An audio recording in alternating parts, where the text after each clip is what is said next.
ለአባትሽ ይቅርታ ማድረግ አለብሽ። ለአባትሽ ይቅርታ የማታደርጊ ከሆነ እኔም እስከ መጨረሻው እረሳሻለሁ ብሎ ሲናገራት ህይወትም መደወሌን እንድጸጸት አደረከኝ። እኔ ናፍቀኝ እንጂ የደወልኩት የኔ አባት ከሞተ ቆይቷል። እኔ አባት የለኝም በማለት ትመልስለታለች። አባቴን እፈልገዋለሁ እያልሽ እየፈለግሽ ነበርሽው አንቺ ነሽ።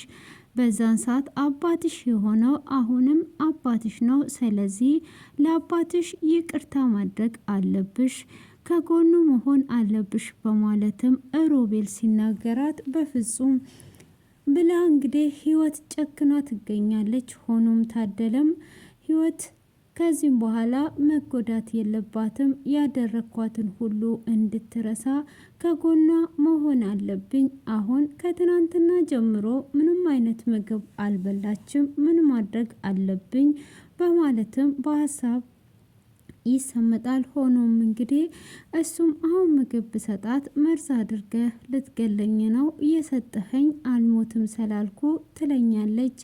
በምንስ አይነት ነው ምግብ የምሰጣት? 2 ቀን ሙሉ ምግብ ሳትበላ የሆነ ነገር ትሆናለች በማለት ይጨነቃል። ሆኖም ምግቡን ይዞ ይሄዳል። ምግቡንም ይዞ ሄዶ በሩን ቢያንኳኳም ማን ነው ብላ ትጠይቃለች። እኔ ታደለ ነኝ በማለትም ሲነግራት ምን ፈልገ መጣ ምን ቀረ ደግሞ ብላ ስትለውም ምግብ ይዤልሽ መጥቼ ነው ብሎ ይላታል። ከመቼ ጀምሮ ነው አዛኝ ሆንከው? ምንድነው የቀየረ በማለትም ስትጠይቀው ልጄ ይቅርታ አድርግልኝ፣ ከትናንትና ጀምሮ ምግብ አልበላሽም በማለትም ሲላት ልጅ ራሔል ናት፣ ተሳስተሃል፣ ልጅ እዚህ የለችም፣ ልጅን በማሰብ ብትጽናና ነው የሚሻል፣ እዚህ ጋር ምንም አይነት ልጅ የለህም፣ ተሳስተ ነው ብላ ትለዋለች። አይ ይቅርታ አልተሳሳትኩም፣ ይቅርታ አድርግልኝ፣ ይህን ምግብ መብላት አለብሽ በማለትም ሲላት አይ ምግቡን እኔ አልበላም፣ ምን ነው አልሞትም ስል መርዝ ጨምረ ይዘመጣው ወይ ብላ ትለዋለች። አይ ቀምሼ ነው የምሰጥሽ፣ እኔ ቀምሼ ትበያለሽ እባክሽን ብሎ ሲላትም በፍጹም ትለዋለች። ልጄ እባክሽን በማለትም ሲል የኔ አባት ከሞተ ቆይቷል፣ ከቀበርኩት ቆይቷል፣ ስለዚህ ዞር በልልኝ፣ እኔ ምንም አይነት ምግብ አልፈልግም፣ እኔ ራሴ ጠብቃለሁ በማለትም ምላሽ ትሰጠዋለች። ታደም እጅግ በማዘን ወደ ሳሎን ይሄዳል። እሷም ተከትሏት መጣና ምንድነው የምትፈልገው ከኔ? ለምንድነው አርፈህ የማትቀመጠው? እኔ ልጅ አይደለውም፣ ልጅ ራሔልና ራሔል ብቻ ናት፣ የኔ አባት ሞተ በማለትም ምላሿን ድጋሚ ሰጠዋለች። እሱም እባክሽን አዎ አጥፍቻለሁ፣ የማይረሱ በደሎች በድዬሻለሁ፣ ግን ይቅርታ አድርጊልኝ። እሺ ይቅርታ እንኳን የማታደርጊም ከሆነ ከዚህ ቤት እንዳትወጪ ብሎ ይላታል። እሷም ከዚህ ቤት እንድወጣና እንዳልወጣ አንተ ፈቅደህልኝ ሳይሆን እኔ ራሴን የምጠብቅ ጠንቃቃ ሴት ነኝ ብላ ትለዋለች። አይ ሰዎቹ እንዳይገሉሽ ስለፈለግኩኝ ነው፣ እየፈለጉሽ ስለሆነ ነው በማለትም ሲላት አይ ራሴን ጠብቃለሁ፣ እኔ ለራሴ አላንስም በማለትም ትመልስለታለች። ፍርዬ እንግዲህ ህይወት የታዴ ልጅ እንደሆነች የሮቤል አባት ሲነግራት ራሷን ስቷም ነበረ። ሆኖም የሮቤል አባት ቤት ራሷን ታገኛለች። ምን ሊሆን እዚህ መጣው በማለትም ስትጠይቅ ህይወት የታደለ ልጅ እንደሆነች ስነግርሽ ራስሽን ስተሽ ነበረ፣ ከዛም ወደዚህ እቤት ይዤሽ መጣው።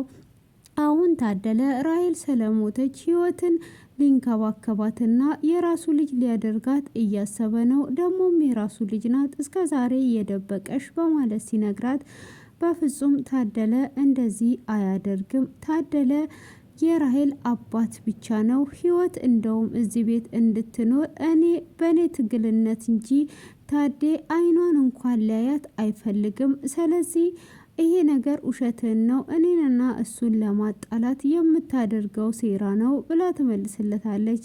በፍጹም ጠብቂ፣ እኔ የማደርገው ሴራ አይደለም በማለት ሲመልስላትም ታደለ ከራሔል ውጪ ሌላ ልጅ እንዲኖረው ራሱ አይፈልግም። እኔ ራሱ ደግሜ በወልድለት አይፈልግም ህይወትን ለአይኑ የሚጠላት በማለትም ስትለው አሁን ላይ ራሔል ስለሞተች እሱ ከእሷ ጋር ለመሆን ፈልገዋል በማለትም ይነግራታል።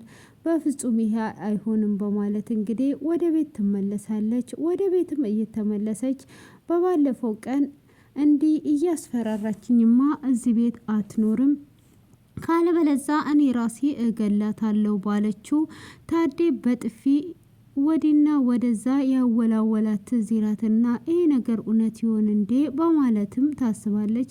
እውነትማ ከሆነ እኔ ራሴ ህይወትን እገላታለሁ፣ በፍጹም ይሄ ነገር ሊሆን አይቻልም በማለት ወደ ቤት ትሄዳለች።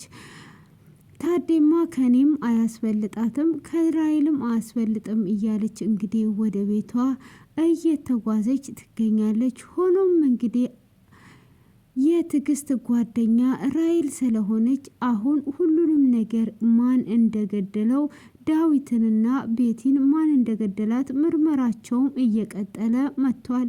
እንግዲህ ገዳዩ ማን እንደሆነ በቅርብ የሚወጣ ይሆናል። ሆኖም እንግዲህ ትዕግስት ከራሔል ጋራ ስለነበረች ራሔል ደግሞ ትዕግስት በሞተች ቀን አንድ ላይ እንደነበሩና ራሔል ለሮቤል ደውላለት ወደዛ እየመጣ እንደሆነ የሮቤል ፍቅረኛ ደግሞ እየተከታተለችው ስለነበረ ከሩቅ የተመለከተችው እሷ እንደሆነችም ደርሰውበታል። አይ ጥሩ ሁኔታ ላይ ነው ያለነው በማለትም እንግዲህ ሮቤልን ፈልገው ሮቤልም የት ሄደ ነው ብሎ ሲጠየቅም አይ ትንሽ ረፍት ማድረግ ፈልጌ ነው በማለት እንግዲህ እሱ ምላሹን ሰጥቷል። ራሔልም እንደምታፈቅረው ተናግሯል። እንግዲህ ህይወትም በደንብ ስለምታፈቅረው ብትደውል ግራ በገባ ሰዓት የሆነ ሰዓት ላይ ታገኘዋለች። እሷም ናፍቋት ሰላምታዋን ለማድረስ በምትደውልበት ሰዓት ምን አይነት ጭካኔ አስጨክኖ ነው እኔን የረሳኸኝ የተውከኝ በማለትም ስትል እኔ ስልኬ በጠራ ቁጥር አንቺ እንደሞትሽ ይነገረኛል እያልኩ እየፈራው በፍራቻ ውስጥ አይምሮዬ ረፍት ለማድረግ ፈልጌ ነው እና አሁንም ከአባትሽ ቤት አልወጣሽም በማለት ሲጠይቃት እሷም አባቴ ከሞተ ሰንበትበት ብሏል ቆይተዋል ብላ ትለዋለች። አባትሽ አለ ለአባትሽ ይቅርታ አድርጊለት ብሎ ሲላትም እኔ ስለ አባቴ እንድታነሳብኝ አልፈልግም። አባቴ የሞተው እኔን አሳልፎ እንዲገሉኝ የሰጠኝ ቀን ነው በማለትም ስትለው አባቴ ነው ብለሽ ዋጋ እየከፈልሽ አልነበር ወይ? አሁን ይቅርታ አድርጊለት ይላታል። ህይወትም በፍጹም እያለች ትገኛለች። እንግዲህ ሮቤልም በዚህ አይነት መልሱ ይመልስላታል። እንግዲህ የሮቤልም አባት ከህይወታችን ውጪ አንፈልግሽም በማለት ህይወት እንግዲህ መሀል ላይ ቀርቷለች። ሆኖም እንግዲህ አሁን ታደለ የራሔልን ቦታ ሊሰጣት ነው። እንግዲህ እሷ እንዳትጎዳ እየጠበቃት ይገኛል። ሆኖም እንግዲህ ፍርዬ በፍጹም ለህይወት ቦታ አይሰጣትም።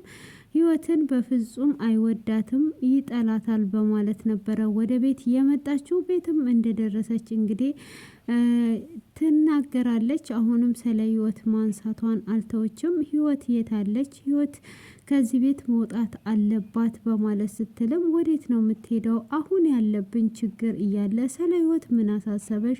ህይወት ትቀመጥ፣ እሷ አንድ ክፍል ላይ ነው የምትቀመጠው፣ እኛም መቀመጥ እንችላለን ብሎ ይላታል። አይ በፍጹም ብላ ትላለች። ካለበለዛ እኛ ከዚህ ቤት እንወጣለን፣ እኛ ከዚህ ቤት መውጣት አለብን።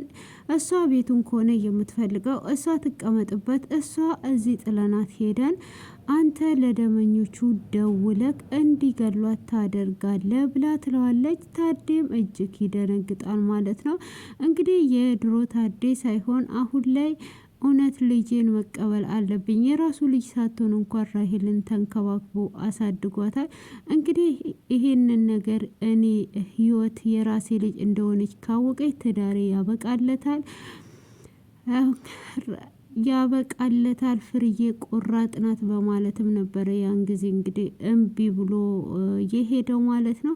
ሆኖም እንግዲህ ዛሬ ላይ ደግሞ ራሔል አርፋለች። በዚህ የተነሳ ወደ ህይወት እንግዲህ ሊያስገድላት ወዳለው ልጅ ይቅርታ አድርግልኝ በማለት እንግዲህ እየተመላለሰ ይገኛል ማለት ነው።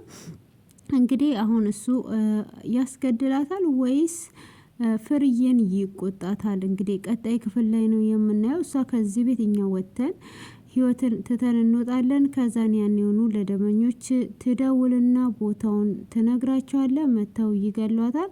ከዛን ተገላገልክ እያለችው ነው እንግዲህ። በዚህን ሰዓት ልጄ ናት ብሎ ይነግራታል። አሁንም እንደደበቀ ዝም ብሎ ይደብቃታል። እንግዲህ ቀጣይ ላይ የምናየው ይሆናል። ለዚህ ቤት አዲስ የሆናችሁ ሁላችሁም ሰብስክራይብ፣ ላይክ አድርጉ። ነባሮችም ኮሜንት አስቀምጡልኝ። ስለምትከታተሉኝ ሁልጊዜም ከልብ አመሰግናችኋለሁ። መልካም ቀን ይሆንላችሁ። ባይ ባይ። ወይ ንፋስ ንፋስ ንፋስ ይዞ ሊመጣ ነው። እናት ተቀበሉኝ መጣው። እሺ